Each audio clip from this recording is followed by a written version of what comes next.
Assalamualaikum warahmatullahi wabarakatuh. Alhamdulillahirrabbilalamin. Bersyukur kita ucapkan kepada Allah Subhanahu wa Ta'ala yang mana pada siang hari ini kita masih diberikan oleh Allah Subhanahu wa Ta'ala kesehatan serta kesempatan sehingga kita bisa melanjutkan materi pembelajaran kimia kita pada hari ini ya. Oke, untuk anak didik kami kelas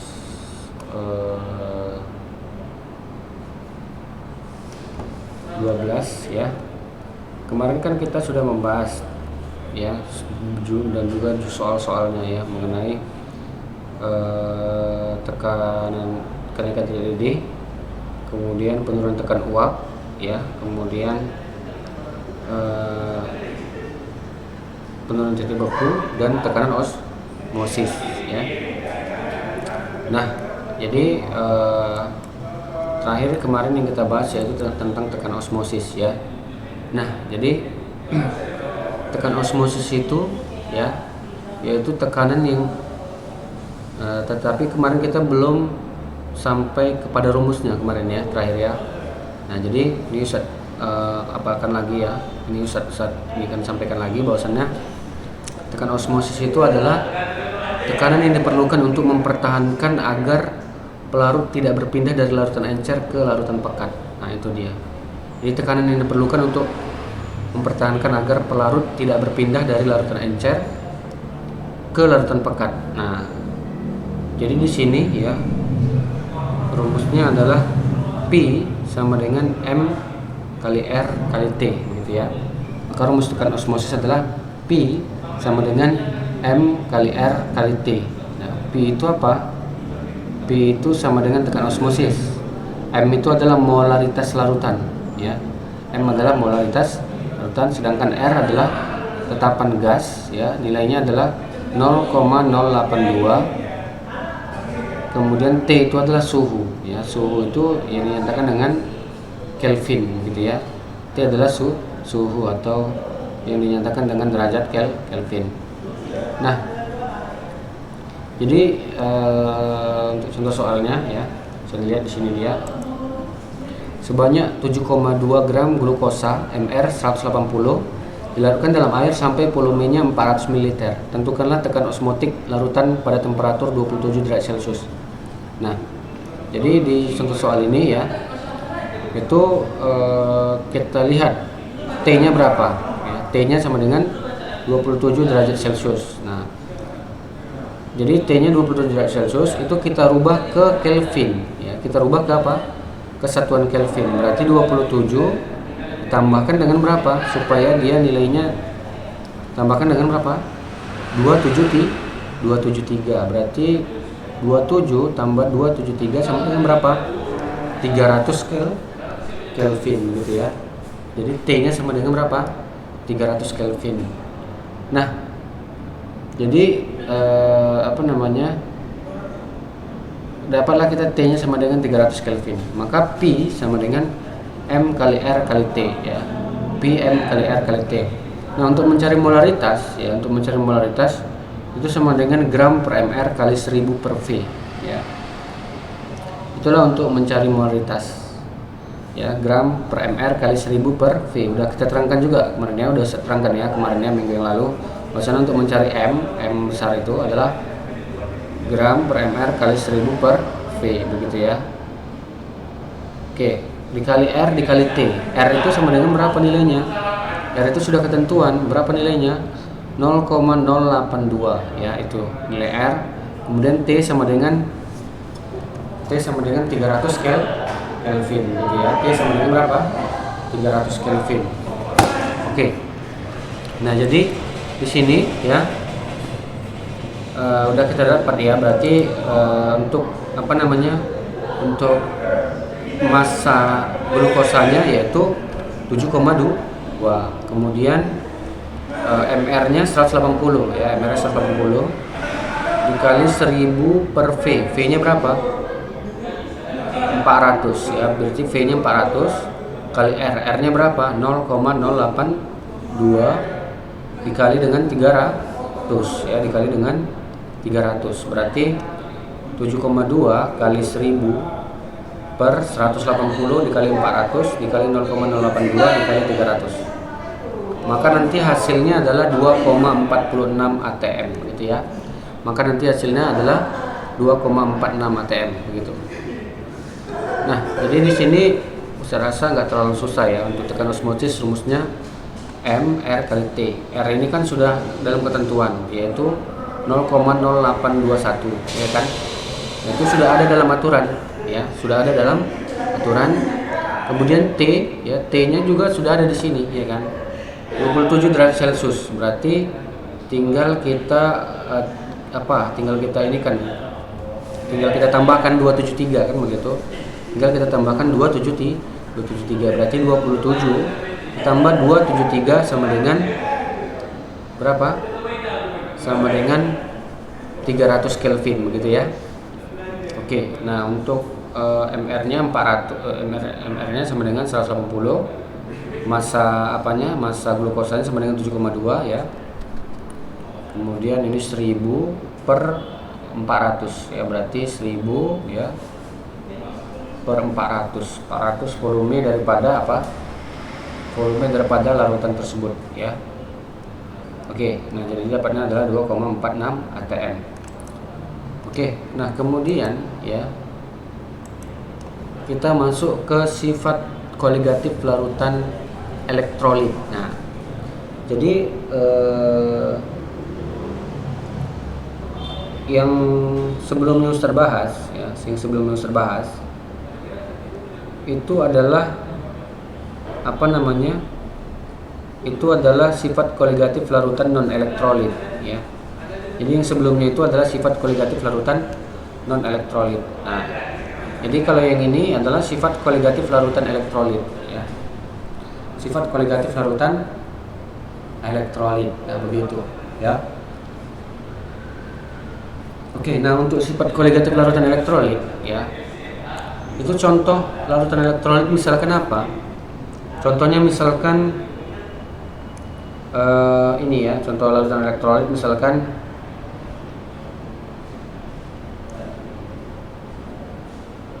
garam dapur. Nah, garam dapur. Jadi pengertian larutan elektrolit itu apa, ya kan? Nah, pengertian larutan elektrolit itu adalah larutan yang dapat menghantarkan listrik, begitu ya. Jadi larutan elektrolit adalah larutan yang dapat menghantarkan listrik. Jadi itulah pengertian apa? Larutan elektrolit.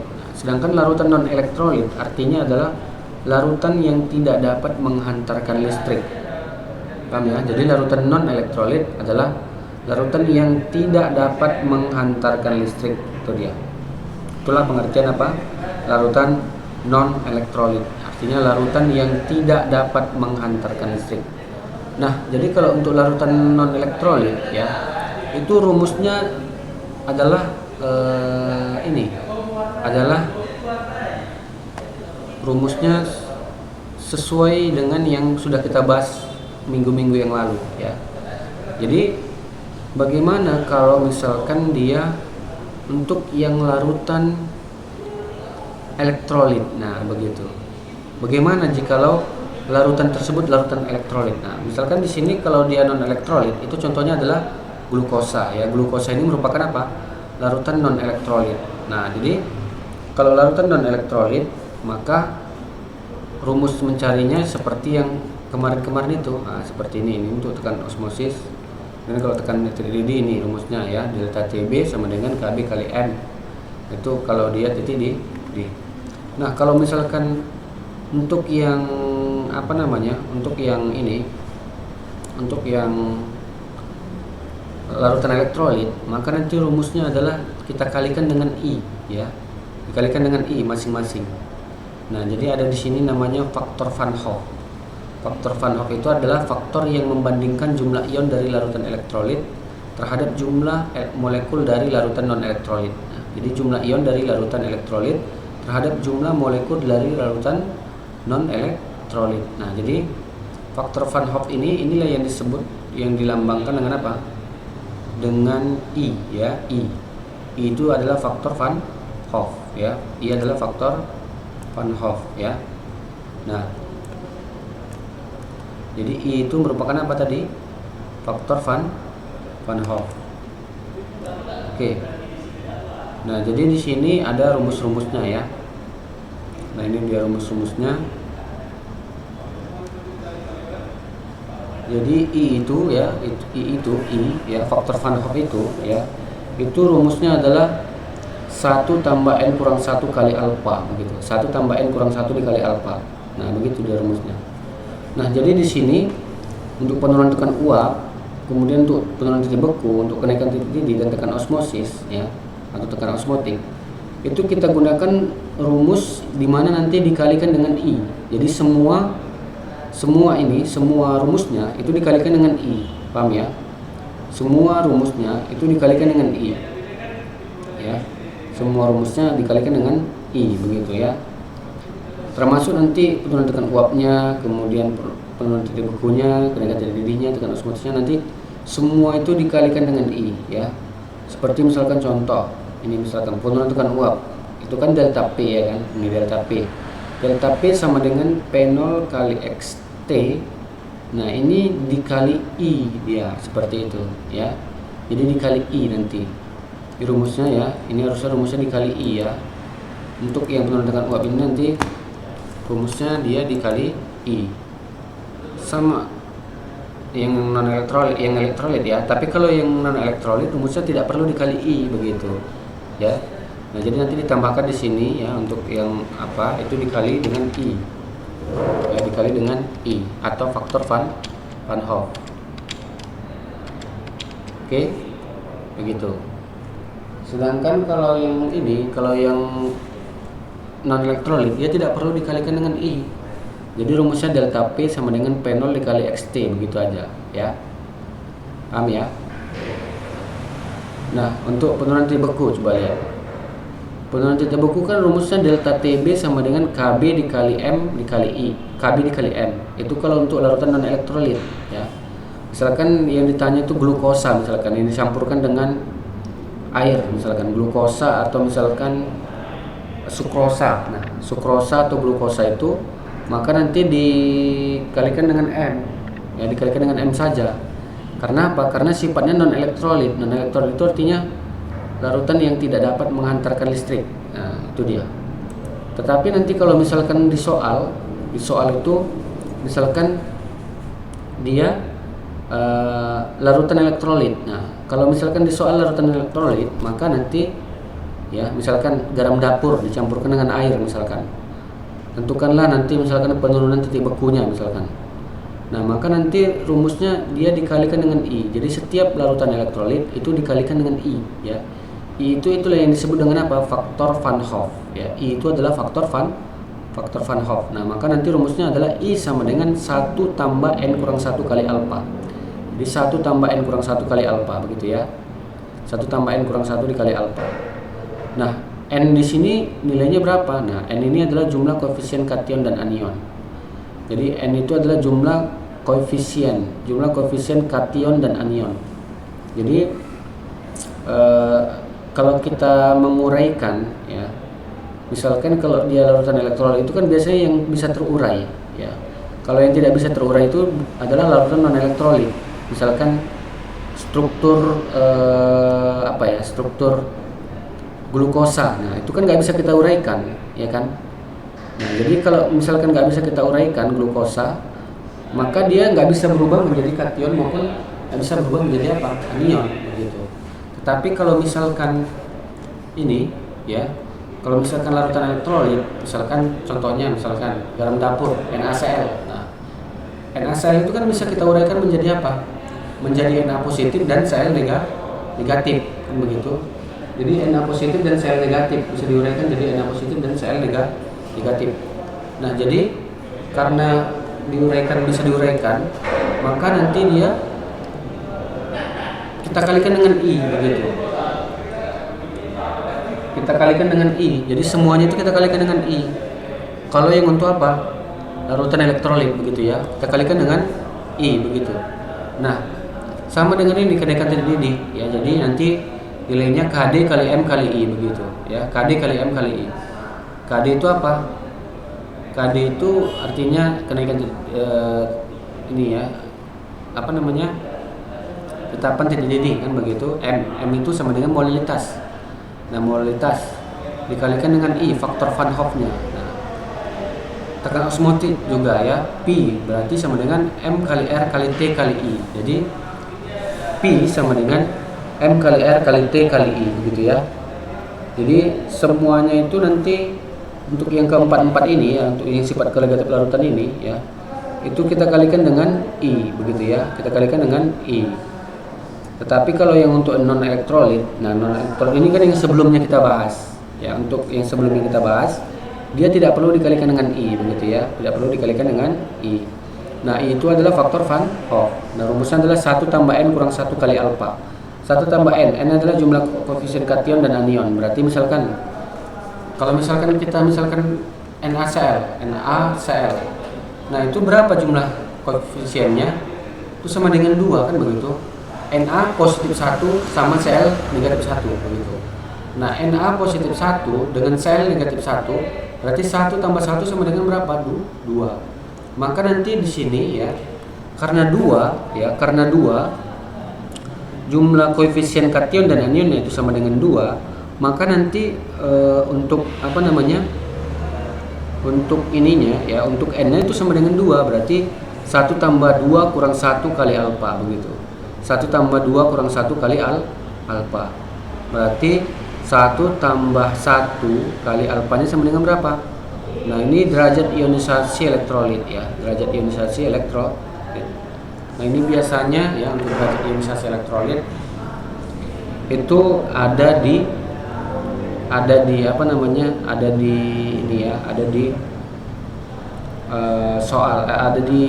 soal ya, biasanya derajat ionisasi elektrolit ada di soal begitu ya.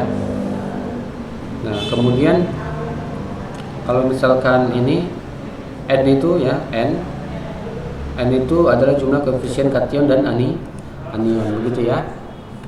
Oke, nah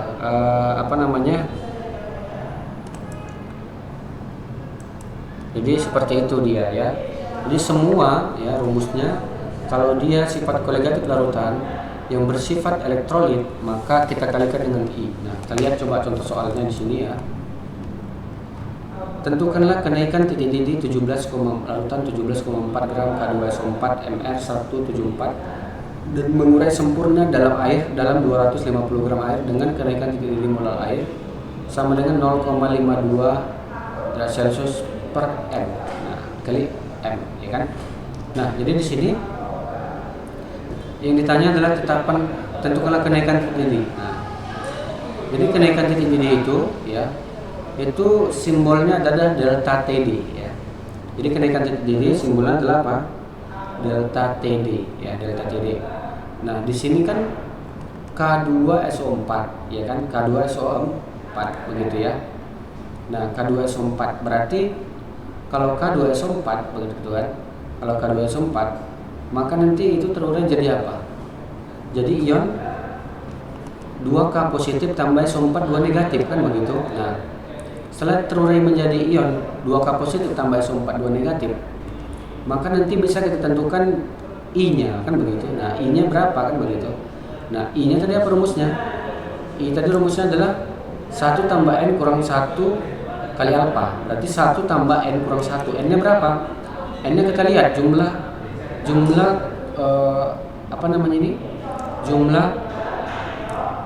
muatan sebelah kiri atau jumlah kedua muatan gitu ya, lebih gampangnya ya. Jadi jumlah kedua muatan, koefisien kation dan anion, jumlah muatannya berapa. Nah, ya. Jadi bisa juga jumlah muatan, bisa juga jumlah koefisiennya begitu ya. Kalau kita jumlahkan muatannya 1 tambah 2 sama dengan 3. Bisa juga jumlah koefisiennya. Nah, koefisiennya berarti 2 ditambah 1. Berarti berapa 2 ditambah 1? 3 begitu ya. Berarti 2 tambah 1 sama dengan 3. Berarti I-nya itu sama dengan berapa?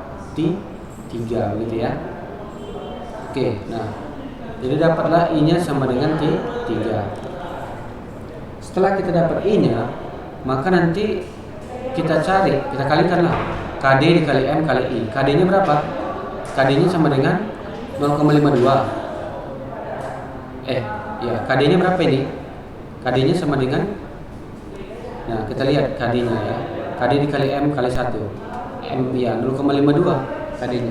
Ya, 0,52. Sedangkan M-nya sama dengan 17,4. M-nya ini kita cari dulu ya, karena kan kita nyari molalitas. Kemarin juga udah saya terangkan ya. Cara mencari molalitas sudah ya. Rumusnya apa? Gram per ml kali 1000 per P. P itu adalah massa pelarut. Ya, P itu adalah massa pelarut. Ya, massa pelarutnya berapa kan begitu. Nah, berarti nanti di sini adalah 250 gram. Berarti 0,52 dikali dengan gram per ml kali 1000 per P ya. Kali dengan I-nya sama dengan 3 ya. Dan bagaimana cara mencari I-nya? Kita lihat, berarti 1 tambah N kurang 1. N-nya kan tadi 3 kurang 1 2 ya kan, 2 kan begitu. Nah berarti 1 tambah N-nya berapa tadi? 3 kurang 1 berarti 2. 1 tambah 2 kali alfa. Nah untuk jadi perhatikan ya, derajat ionisasi larutan elektrolit ya. Jadi di sini kalau misalkan dia mengurai sempurna ya, itu derajat ionisasinya itu sama dengan 1, paham ya? Jadi kalau suatu larutan ya itu mengurai sempurna dalam air, berarti derajat ionisasinya sama dengan berapa? Sama dengan 1 begitu. Nah, jadi kalau derajat ionisasinya sama dengan 1 ya, maka maka nanti ya, karena derajat ionisasinya sama dengan 1, maka di sini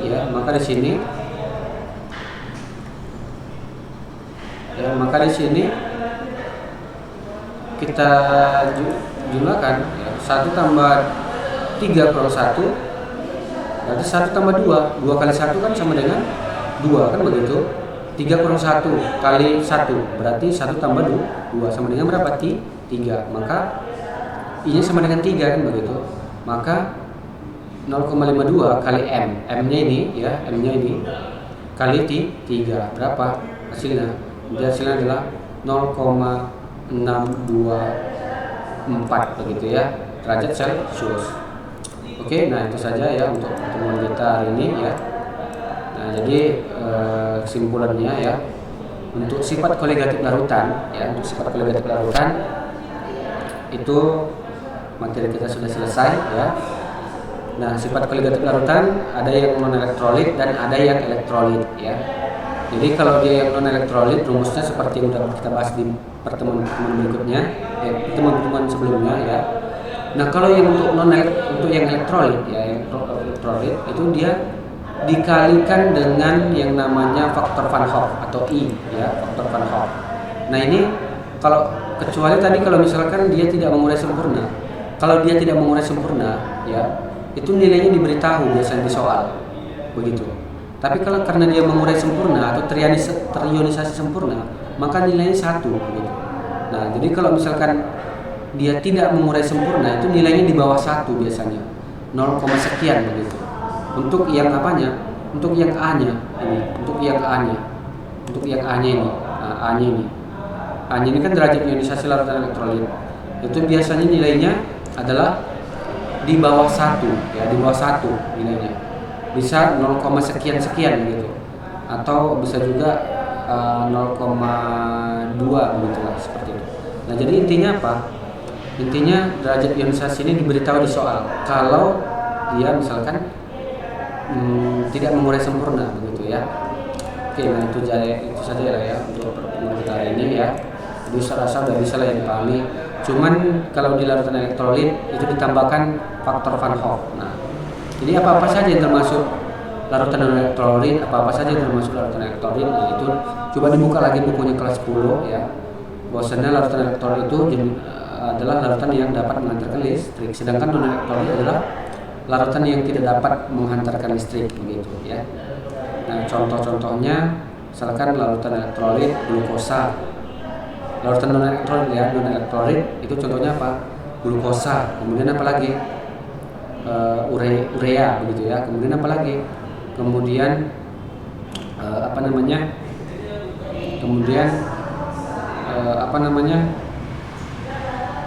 ada namanya garam dapur, enggak ya, bukan. Garam dapur termasuk elektrolit ya. Kemudian kalau larutan elektrolit apa contohnya? Garam dapur, kemudian apa lagi? Kemudian ini ya, garam dapur, kemudian apa namanya?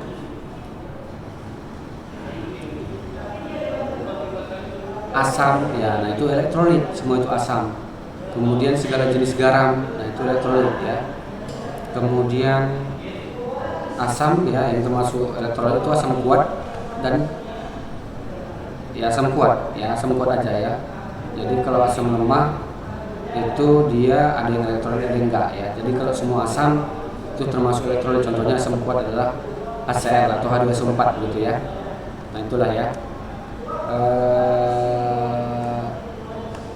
Itu saja lah ya untuk pertemuan kita hari ini ya. Jadi apa namanya? Ini ada beberapa latihan soal ya. Ini coba dijawab-jawab aja di buku latihannya ya. Nanti ketika apa namanya? Ketika masuk ke kelas di pertemuan berikutnya ya. Ini akan kita bahas soalnya ya. Nah ini soalnya yang pertama yaitu mengenai apa namanya ini, kenaikan diri ya, kenaikan diri.